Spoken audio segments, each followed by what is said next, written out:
नमस्कार। आकाशवाणी जयपुर अजमेर से प्रस्तुत है प्रादेशिक समाचार।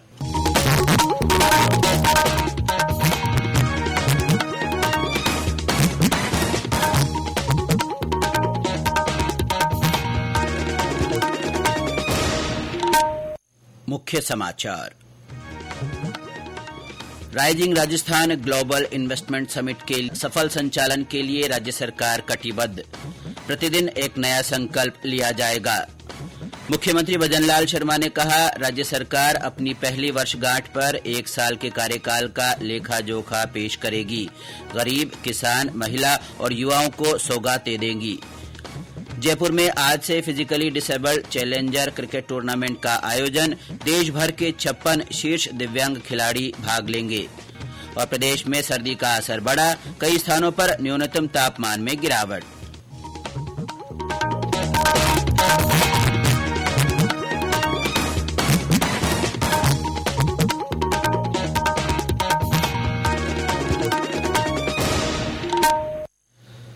समाचारों के साथ मैं अब्दुल हनीफ और अब समाचार विस्तार से। राज्य में 9 से 11 दिसंबर तक आयोजित होने वाले rising Rajasthan global investment summit के लिए राज्य सरकार कटिबद्ध है। इसके सफल संचालन के लिए मुख्यमंत्री भजनलाल शर्मा ने कल अधिकारियों की एक समीक्षा बैठक ली। बैठक में मुख्यमंत्री ने कहा कि समिट को सफल बनाने के लिए आगामी 10 दिनों तक प्रतिदिन एक नया संकल्प लिया जाएगा। कल बैठक के दौरान श्री शर्मा ने दूसरा संकल्प लेते हुए कहा कि ये समिट हमारे परंपरागत हस्तशिल्प दुनिया को हमारी समृद्ध संस्कृति का परिचय देगी और प्रदेश की गौरवशाली संस्कृति को उजागर करेगी। मुख्यमंत्री ने कहा कि राज्य की प्रसिद्ध थेवा कला, मीनाकारी, ब्लू पॉटरी, बंधेज सहित विभिन्न हस्तशिल्प देश दुनिया में विशेष पहचान रखते हैं। राज्य सरकार प्रदेश के हस्तशिल्प कारीगरों को आर्थिक रूप से मजबूत बनाने और हस्तशिल्प कला को बढ़ावा देने के लिए कई योजनाएं संचालित कर रही है। उन्होंने कहा कि समिट के आयोजन से राज्य में औद्योगिक क्षेत्र को नई ऊंचाई मिलेगी। उन्होंने कहा कि आगामी 5 वर्षों में राज्य की अर्थव्यवस्था को $350 बिलियन की बनाने के लिए राज्य सरकार संकल्पित है। Rising Rajasthan global investment summit को लेकर प्रदेश के जिलों में जिला स्तरीय इन्वेस्टर्स मीट का आयोजन किया जा रहा है। इसी कड़ी में कल टोंक में इन्वेस्टर्स मीट का आयोजन किया गया।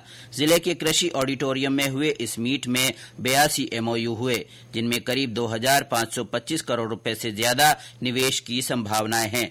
वहीं इन समझौतों से 7000 लोगों को रोजगार भी प्राप्त होगा। कार्यक्रम का उद्घाटन ऊर्जा और जिला प्रभारी मंत्री हीरालाल नागर ने किया।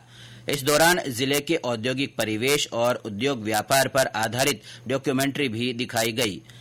मुख्यमंत्री भजनलाल शर्मा ने कहा कि राज्य सरकार अपनी पहली वर्षगांठ पर गरीब, किसान, महिला और युवा सहित राज्य के सभी वर्गों को विभिन्न सौगातें देने जा रही है। इस अवसर पर सरकार प्रदेश की जनता को अपने 1 साल के कार्यकाल का लेखा जोखा भी देगी। उन्होंने कहा कि सरकार अंत्योदय के संकल्प के साथ विकसित राजस्थान के सफर पर तेजी से अग्रसर है। हमने संकल्प पत्र के लगभग 50% वादे कार्यकाल के पहले साल में ही पूरे कर दिए हैं। मुख्यमंत्री श्री शर्मा कल प्रदेश सरकार की पहली वर्षगांठ के अवसर पर आयोजित होने वाले विभिन्न कार्यक्रमों के आयोजन की समीक्षा कर रहे थे। बैठक में राज्य मंत्रिपरिषद के सदस्य और वरिष्ठ अधिकारीगण उपस्थित रहे। विधानसभा अध्यक्ष वासुदेव देवनानी ने कल अजमेर जिले के पंचशील नगर में 4 करोड़ रुपए से ज्यादा की लागत से बनने वाली विभिन्न सड़कों का शिलान्यास किया। इस दौरान उन्होंने आमजन की समस्याएं सुनी और अधिकारियों को समाधान के निर्देश दिए। उन्होंने जिले के सभी विभागों के अधिकारियों को जीरो टॉलरेंस की नीति अपनाने की बात कही। उन्होंने बताया कि पर्यटन को बढ़ावा देने के लिए अजयसर में लेपर्ड सफारी विकसित की जाएगी और चामुंडा माता मंदिर तक रोप वे बनाया जाएगा। यातायात को पर्यावरण हितैषी बनाने के लिए 50 इलेक्ट्रिक बसें चलाई जाएगी। प्रधानमंत्री नरेंद्र मोदी आज और कल ओडिशा के भुवनेश्वर में पुलिस महानिदेशकों और महानिरीक्षकों के अखिल भारतीय सम्मेलन में भाग लेंगे। 3 दिन के इस सम्मेलन का कल केंद्रीय गृह मंत्री अमित शाह ने उद्घाटन किया। ये सम्मेलन देश में वरिष्ठ पुलिस पेशेवरों और सुरक्षा से संबद्ध प्रशासकों को राष्ट्रीय सुरक्षा के विभिन्न मुद्दों पर विचार विमर्श के लिए मंच उपलब्ध कराता है।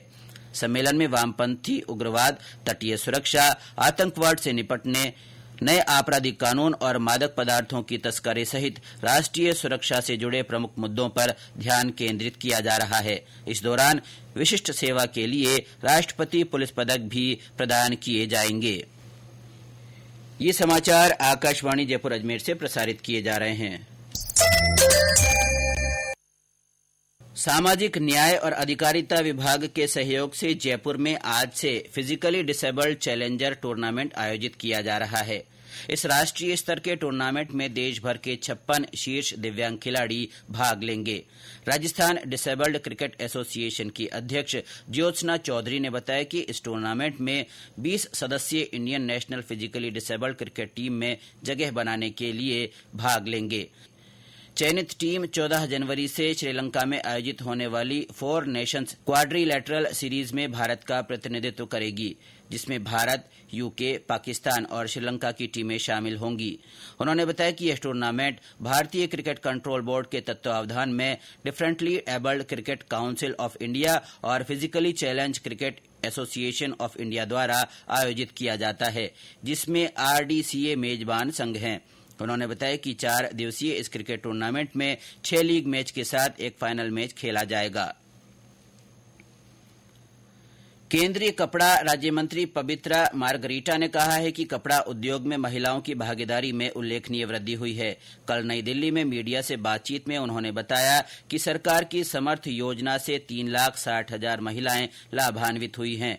यह पहल कपड़ा उद्योग में रोजगार और कौशल विकास को बढ़ावा देने पर केंद्रित है। श्री मार्गरीटा ने बताया कि इस योजना में 88% लाभार्थी महिलाएं हैं। कपड़ा क्षेत्र कृषि के बाद दूसरा सबसे बड़ा उद्योग है, जो इस समय 4.5 करोड़ लोगों को रोजगार दे रहा है।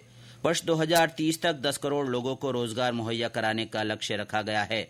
उन्होंने बताया कि हाल ही में 2 लाख करोड़ रुपए के खर्च से पीएम इंटर्नशिप योजना शुरू की गई है। इसका उद्देश्य 1 करोड़ युवाओं को इंटर्नशिप प्रदान करना है।